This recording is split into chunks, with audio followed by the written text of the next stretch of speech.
Yeah, so I started reading Michael Jordan, The Life by Roger Lazenby.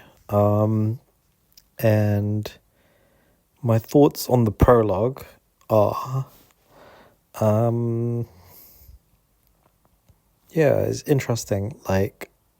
Um, I, it kind of reminded me of, um, you know, watching Michael Jordan. I think the thing that stood out for me, my memories of Michael Jordan as a kid and because when I was a kid, I remember the Chicago Bulls used to be on the TV and everybody knew about Michael Jordan somehow, and it was just awe-inspiring, how he could kind of be in the air kind of thing. Not that that was the thing I would focus on, but in this book it kind of highlights that. And I think as time went on, that was the thing in the adverts and the thing about buying Jordans with the adverts for the Jordans and the shoes and the movie Space Jam and stuff like that. It all kind of highlighted, and even watching Jordan playing, it highlighted his hang time in the air. And I think the the prologue really kind of hits that home about, he's flying basically. And also it kind of highlighted that he's not even that aware of what he's doing. He's kind of am I flying kind of thing? Am I really flying?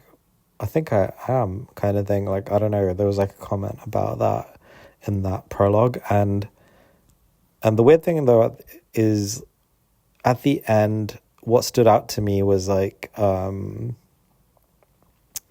kind of goes down a route of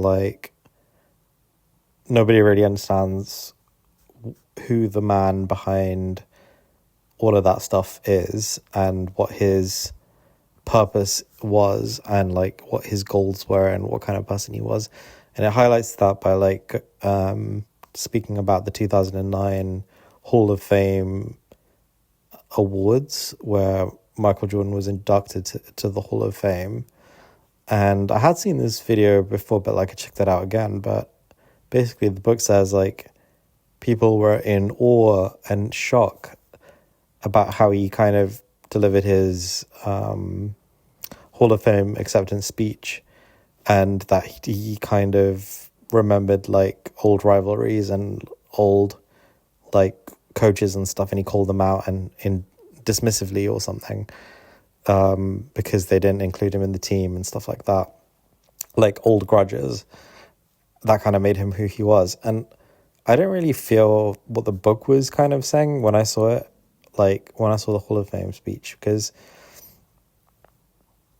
to be honest, I thought the Hall of Fame speech was kind of quite endearing, and Michael Jordan was kind of discussing all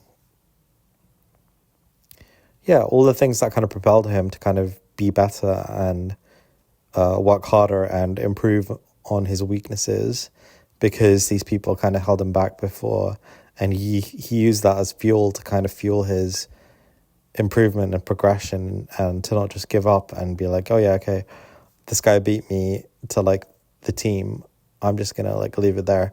And it's something that he even holds on to now. And I guess that's the last bit. I don't know if he holds on to it, but it's something that he definitely remembers now, and he could use it again to propel himself even now. I think that bit is the bit that the book might mean is a bit weird kind of thing. Because I guess normally people would just be oh yeah, I'm so successful, and thank you, coach, and all of this stuff, and they wouldn't really mention a lot of this stuff or keep hold of it.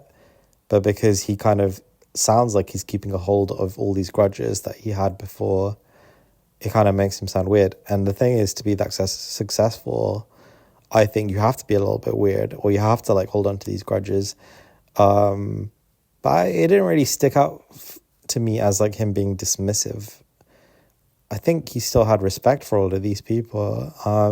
So I didn't really get that in the prologue. I was kind of actually shocked when I went back and watched the Hall of Fame acceptance, and then I reread that last part of the prologue where it kind of says, yeah, the world was like in awe and stuff. And I even asked Google, like, is this true that people were shocked? And the answer was like, not really. I mean, people might be kind of a bit surprised about that last thing. And I think that's what it meant. And it was kind of, the book seems so far a bit sensationalistic about that kind of thing, and possibly shining a light on and trying to shine it in a negative way on an aspect of Michael Jordan's personality, rather than like, oh yeah, this guy is like just amazing, like 24/7.